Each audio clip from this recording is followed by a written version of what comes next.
So we're going to start with what happened prior to the election politically. We're talking about the opposition's attempts to undermine the election from the get-go. They've been planning this for a long time, since Maduro got reelected before.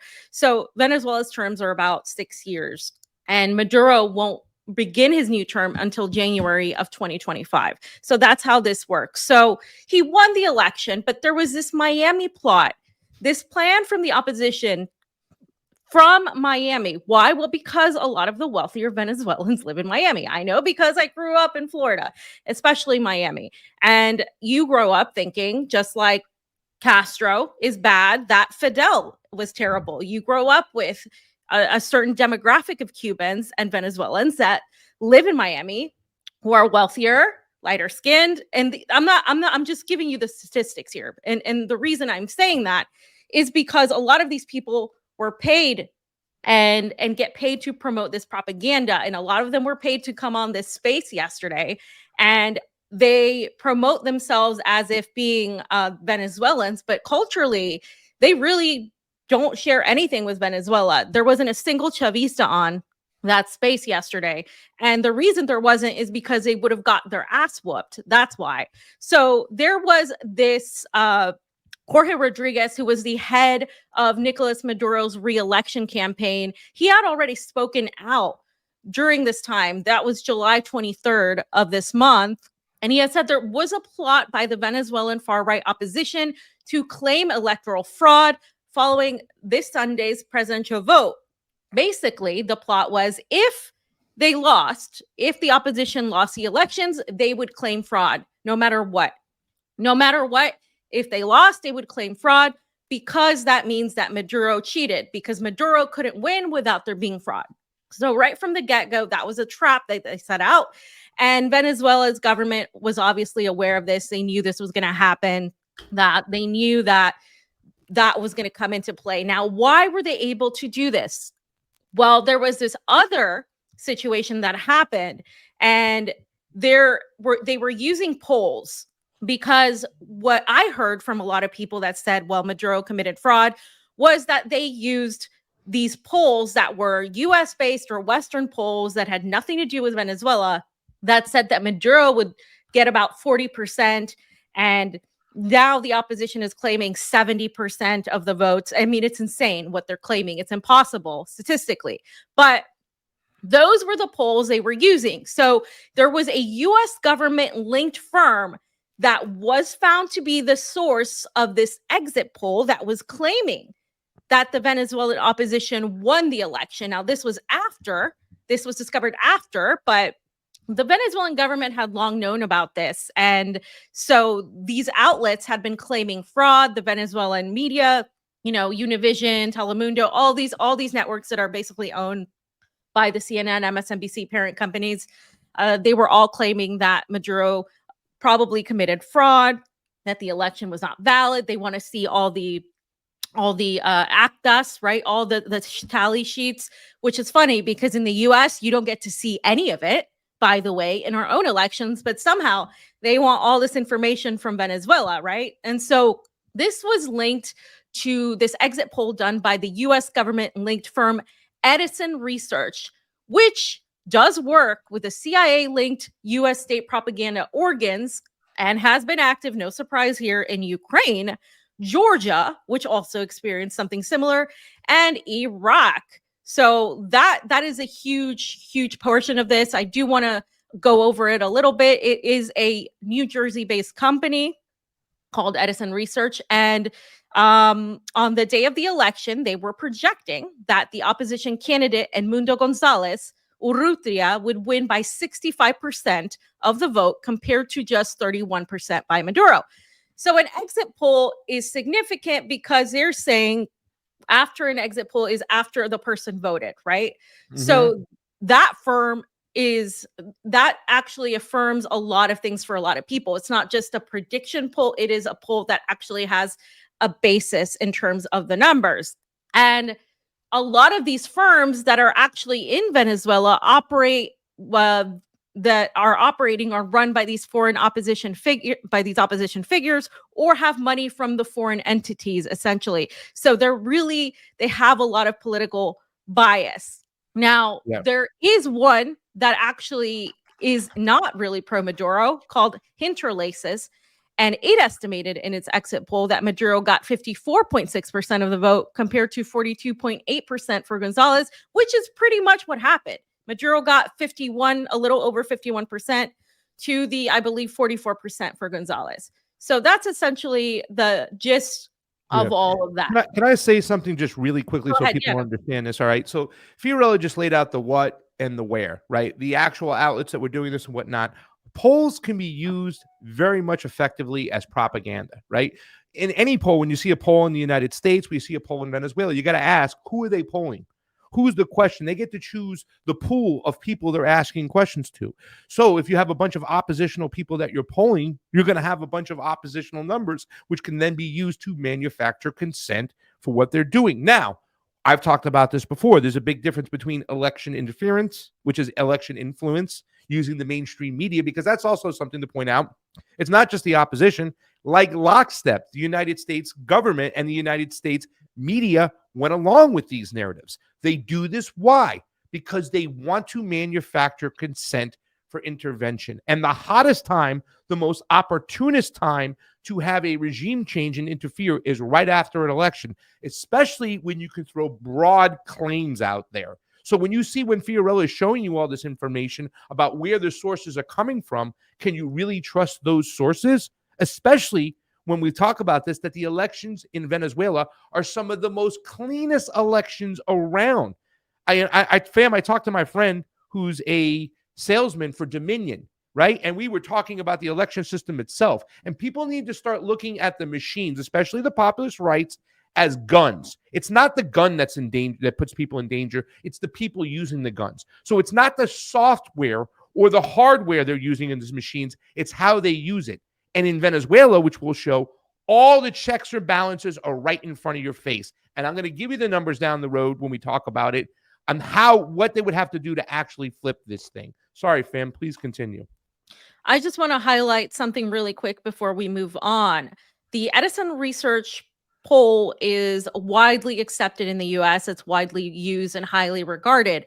But what a lot of people don't know is it's linked to some of the worst, most like neocon cutouts that exist in the US government. You have the US Agency for Global Media, you have Voice of America, which has been very crucial in pushing for color revolutions and regime change operations. You also have Free Europe Radio Liberty, Free Europe Radio Liberty, which always talks about the war in Ukraine and Russia, of course, painting Ukraine as the victim and Russia as the aggressor with no other data that's actually valuable, nothing in terms of what happened in Donbass in 2014. And then you also have the Middle East Broadcasting Network, so it's mostly relegated to West Asia and all of that, as well as Radio Free Asia, that of course focus on China and Asia and the Far East. So you have all of that. And it's very interesting because all of these have huge ties and work with UK state media and the BBC as well. So again, when we talk about this and these links, it's not just things that we're saying, we're talking about legitimate links, and you can see it on their website. And actually, these U.S. state media outlets were once described by the New York Times in 1977 as being a worldwide propaganda network built by the CIA. So these are the very clear lines to the CIA, and the article gives you the glimpse of the New York Times and goes into Radio Free Europe. And it's funny because they use the words free and liberty. And for example, the opposition will use Free Venezuela or SOS Venezuela, like they used SOS Cuba before. They'll use all of these same hashtags, and it's all the opposition. They paint it as, we want to help Venezuela gain democracy. We want to save Venezuela. But really, it's an intervention.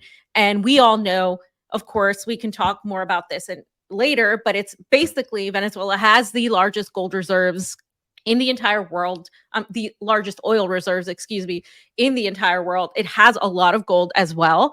And on top of that, you have a country, one of the few countries in Latin America that has resisted intervention, no matter what, since Chavez, and has maintained its national sovereignty. You can't say the same about Peru, Uruguay, Paraguay, Chile, and all these other countries, little countries there like Guatemala, Panama, Costa Rica. These are all pretty much vassals of the US, which considers, according to the Monroe Doctrine, Latin America its backyard. So when you have a few bastions that are left, like Cuba, Venezuela, Bolivia, and now Mexico, Brazil sort of hanging in between, you have the US largely being in danger of losing their hold. And so that's why this election was so important. Yeah. Bam. Let me say this much too as well while we're piggybacking on that, just to pivot to something that has a lot to do with what you're talking about. And there's a lot of people out there, fam. Like I said, I've taken the word gusano out of my vocabulary because I am not one to smear people for their beliefs. I don't think we should demonize people.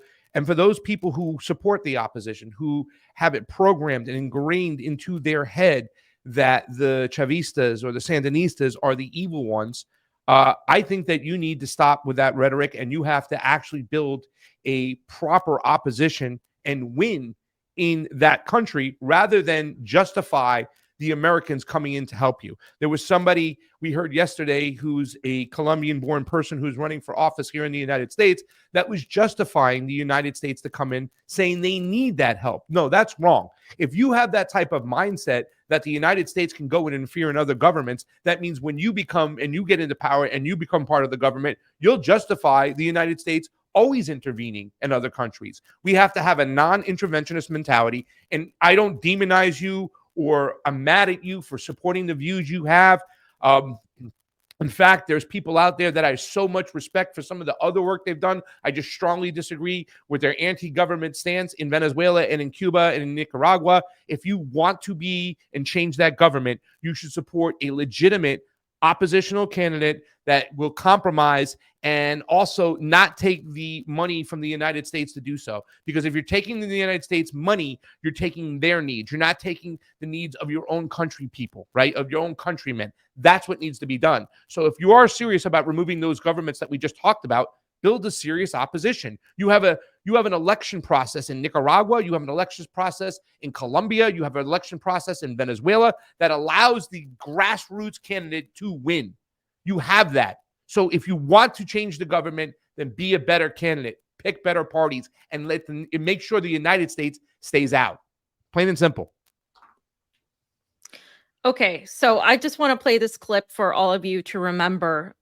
Jamie, if you can play the clip.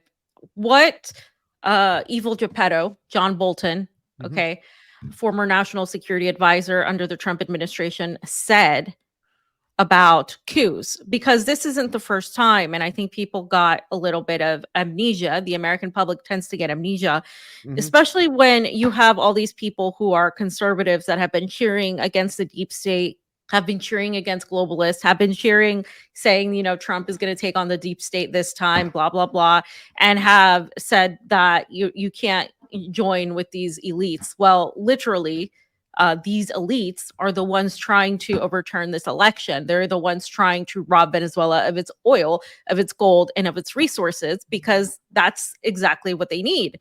Another point of this, of course, is that the opposition figure, Edmundo Gonzalez, is pretty much a figurehead, because behind him is a puppet master, Maria Corina Machado.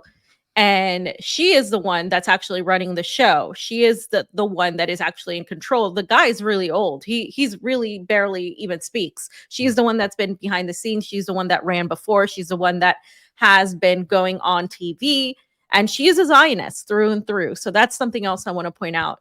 But now, fam, I guess we can move into the main section, which is the entire process and why exactly it's not fraudulent. Let's talk about the project. Absolutely. Thank you so much. And that's great. So we understand where this information is coming from, why they're doing this. They're trying to manufacture consent for the for intervention. And that's what this is all about at the end of the day. You know, these aren't natural organic uprisings that we're seeing in Venezuela. It's always, the fingerprints always points back to the United States, the NED, the funding. We remember the Iran-Contra scandal, where the CIA was actually flying cocaine to the United States, turning it into crack, where Freeway Rick Ross would distribute it on the street, take that money, give it back to the CIA.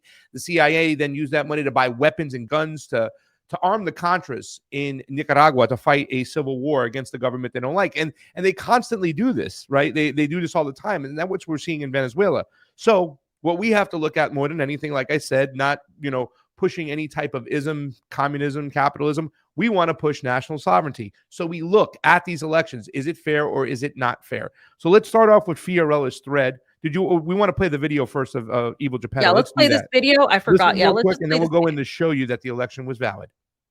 I don't know that I agree with you. To be fair, with all due respect, one doesn't have to be brilliant to attempt a coup. I disagree with that. As somebody who has helped plan coup d'état, not here, but other places, it takes a lot of work, and that's not what he did. When we were talking about what is capable, what you need to do to be able to plan a coup, and you cited your expertise having planned coups. I'm not going to get into the specifics, but successful coups. Well, I wrote about Venezuela in the book, and it turned out not to be successful. Not that we had all that much to do with it, but I saw what it took for an opposition to try and overturn an illegally elected president.